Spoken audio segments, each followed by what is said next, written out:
and welcome to this video on intellectual property protection in the wider context of international law.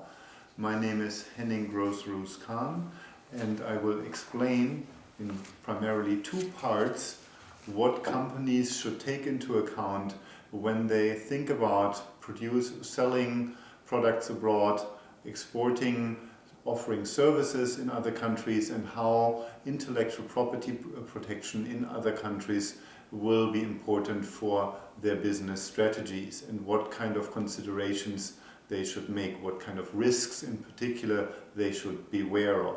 So the first part of this talk will concern the wider global framework for protecting intellectual property rights. We will talk a little bit in the beginning about what intellectual property rights are, what intellectual property is, and give examples of goods and services which can be protected by intellectual property rights in basically most, or if not all, countries around the world. We will then look at the international treaties which protect intellectual property rights.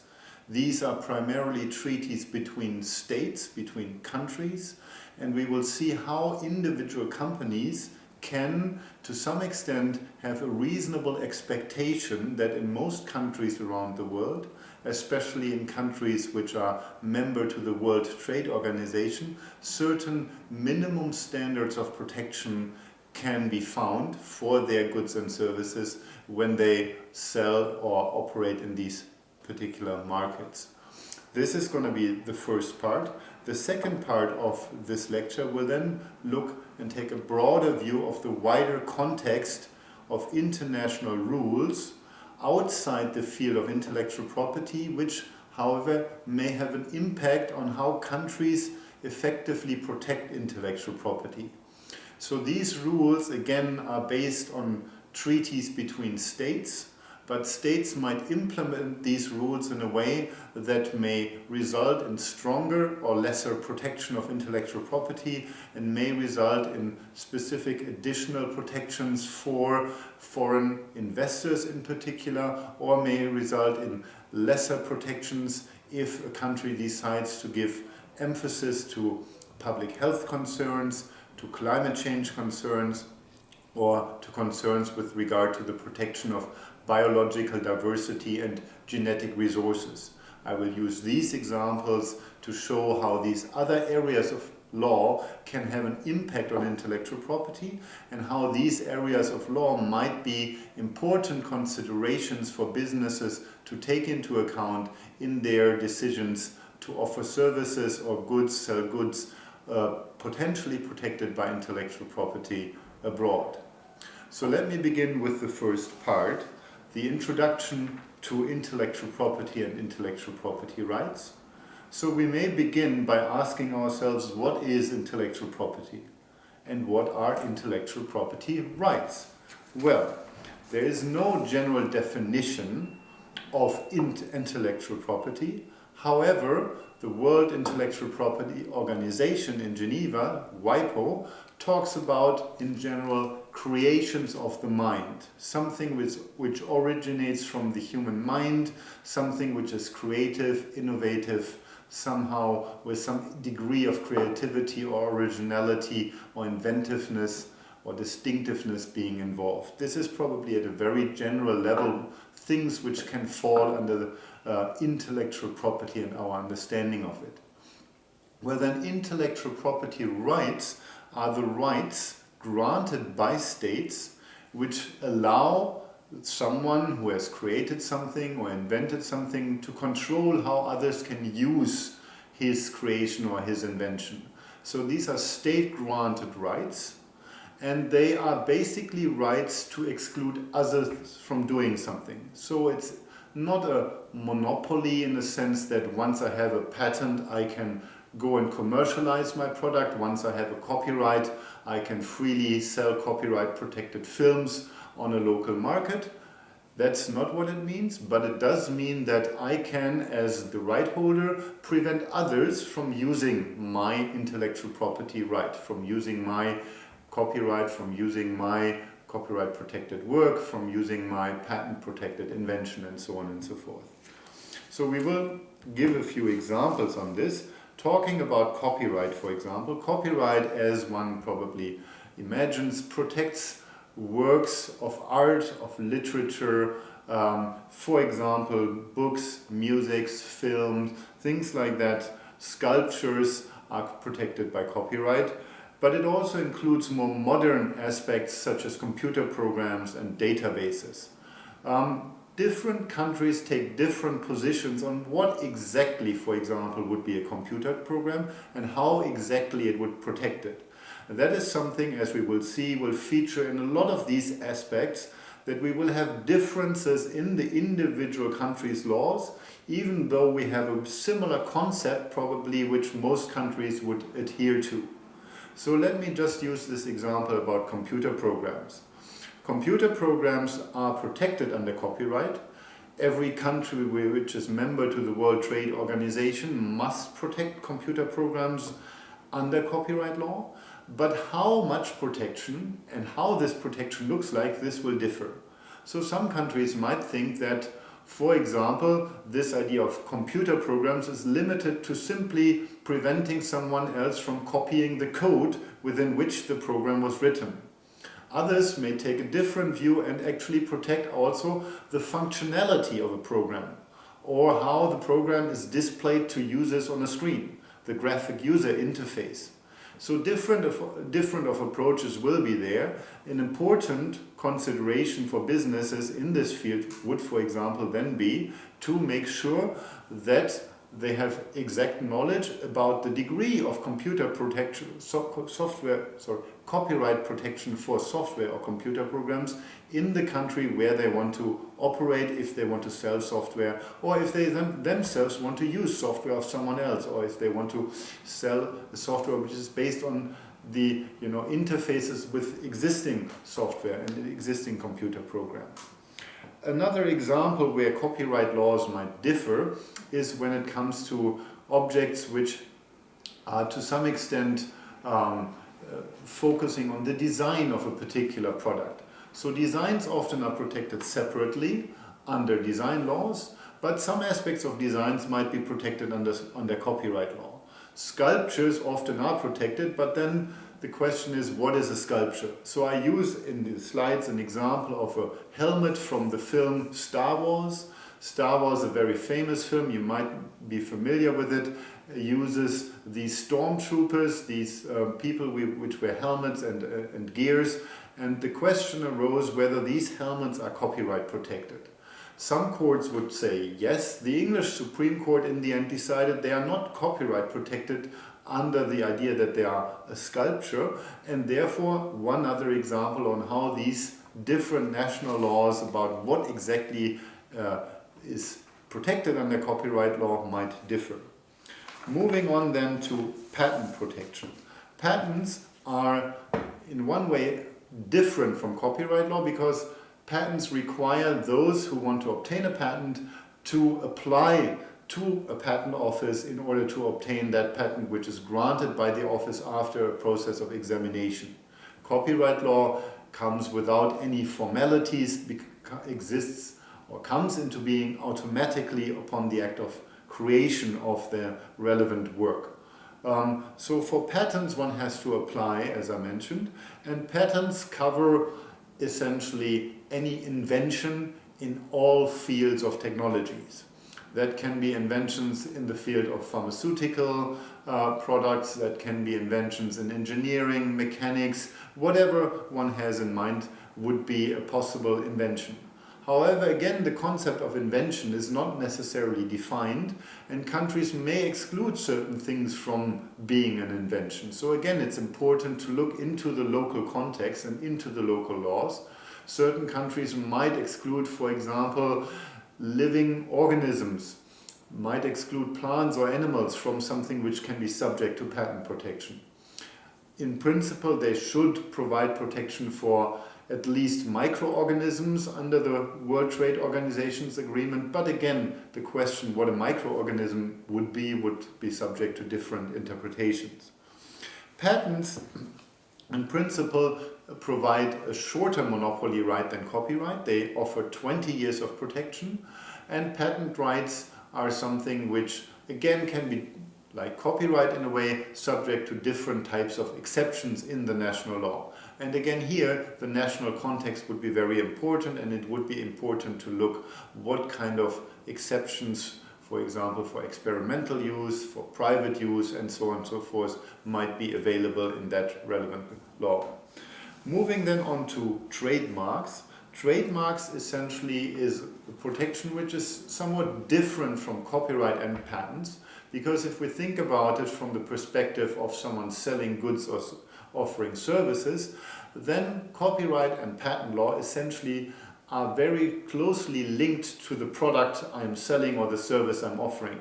If I'm selling, for example, medicines, and I have a patent on a particular new medication, then the product is itself protected by the patent. When I'm thinking about trademarks, of course, it's not the product or the service with which I use my trademark which is protected, but it's only the name, the sign, as we say in trademark law, which is protected under trademark rights. So I can use a particular sign, that can be a name, that can be a logo, that can be a combination of colors, or it can in some countries even be a more exotic thing like a smell or a sound, a jingle for example. And these signs indicate to consumers the commercial origin, where the product comes from. And this connection between the product and consumers, that consumers recognize a product as originating from a particular company, that can be protected under trademark law. So we protect these signs, but not the product itself under trademark law. So trademark law is again a right which is subject to a registration process. We have to register trademarks, we have to go to local trademark offices. Both for patents and for trademarks, there are international systems for registration, which are going to be an important business consideration. I will not discuss these particular systems in detail, but that is something which, of course, anyone who would want to operate globally or operate in market abroad might want to take into account, that one uses international systems for registering the rights abroad, and I will speak a little bit more about that later on. So trademarks are in that sense one right. Another right which is in a way related to trademarks is so-called geographical indications. Geographical indications protect goods which come from a particular geographic area in the world where, because of that geographic origin, these goods have specific characteristics, features and qualities. We are mainly focusing on food products here, especially wines and spirits are protected under geographical indications. So for example, the name champagne would usually in most countries be only something one can use in relation to a particular sparkling wine originating from the Champagne region in France. Well, moving then on from these basic examples for what can be protected under different intellectual property rights to the international system of protection, the international intellectual property standards. So here the basic issue that arises is that for anyone who's exporting IP protected goods or services or operates a business in this regard abroad, it is essential to know what exactly the protection under the local laws is. So the local laws will be in the end decisive, but as I mentioned at the beginning, there will be some legitimate, reasonable expectation someone can base on the international framework, that one would at least get some basic idea of what could and would usually be protected under the laws of the countries member to the World Trade Organization at least, which would be around 160 countries around the world, and something one can easily find out whether or not a country is member to the World Trade Organization. So in this sort of brief second element of the first part, I will consider the basic principles of these treaties, the international treaties on protecting intellectual property rights, and the role these treaties can play, and especially how they can be important for strategic considerations of businesses. Now, moving on, or the beginning of considering this international level of protection has to look at the territorial nature of intellectual property rights. So you see on the slides this map of the world, which has countries, for example, India and Brazil and the European Union and the United States highlighted in different colors. So my example here is that, for example, if you have obtained a copyright, if you've created a work and you want protection for it in India, this protection in India in accordance with the Indian copyright law will of course only apply in the territory of India. Once you've, for example, applied for a patent in Brazil, again, the patent protection under the Brazilian Patent Act will only be covering the territory of Brazil. The EU is a special case in a way because the EU has harmonized intellectual property protection to such an extent that a range of intellectual property rights within the European Union is available throughout the Union by just one right. So you don't have to look into trademark rights for all the different individual member states. There is an option to obtain a European Union-wide trademark right under the European Union trademark system. Similar for design rights, similar for plant variety rights, and so on and so forth. This, however, is the exception. The basic rule is that each country grants its own intellectual property rights on the basis of its own intellectual property acts, and that is sort of the starting point. That also means, if you look at the next slide on these different countries in the world, if you have, for example, someone producing goods in India, and say in India a certain medication is not under patent protection, and therefore the production of this particular medication in India is legal because there is no patent. Once you start, of course, exporting the medication into a country like the United Kingdom, where this might be protected under a patent, the importation of that medication into the United Kingdom, and especially the sale within the United Kingdom, might infringe patent rights in the United Kingdom. This shows how these rights are territorial. If you have copyright protection for your films, for your cartoons, for your stories and books, which you have sort of on the basis of Japanese copyright law in Japan, you might have copyright protection in lots of other countries, but that would always be based on their country's local laws, not on Japanese copyright law. Finally, to give an example of where things become sometimes a little bit more complicated, if you consider that, again, we have someone producing generic medication in India, this person then wants to sell the medication eventually in Brazil. On the route to Brazil, the medication has some sort of a transit stopover in the Netherlands.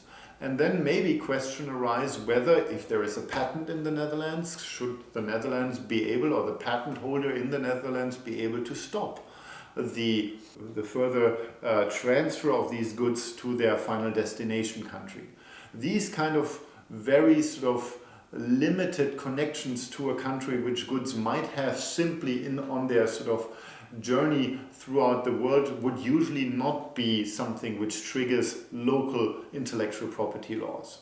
So usually only the kinds of activities which really are commercializing the products in a meaningful way would be ones which trigger the application of local laws.